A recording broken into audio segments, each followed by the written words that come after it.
MTA TV, media syiar Islam.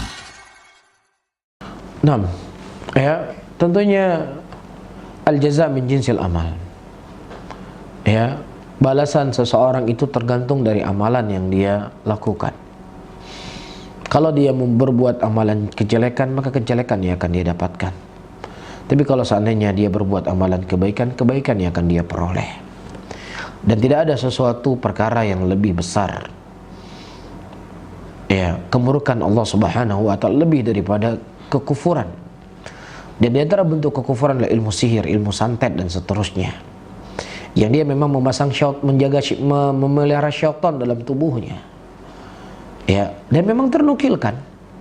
Ya, ternukilkan bagaimana seseorang itu mati menurut kebiasaannya. Ketika dia biasanya suka nyanyi, mati dalam keadaan bernyanyi. Ketika dia dalam hidupnya suka mencaci maki, suka ghibah, mati dalam keadaan caci maki. Nah, begitu juga orang yang memain permainan dukun, tukang sihir, santet di dunia ini, naudzubillah, ya mati dalam keadaan sangat mengerikan.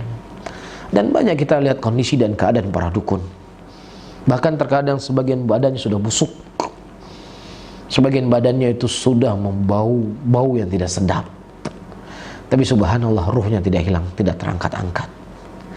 Inilah Allah nampakkan untuknya dan juga untuk hamba-hambanya bagaimana balasan yang dia dapatkan di dunia, dan tentunya balasan yang akan dia dapatkan setelah dia berpindah dari alam dunia dan kemudian menuju alam barzakh dan berpindah kepada alam akhirat. Lebih dahsyat, lebih mengerikan apa yang terjadi.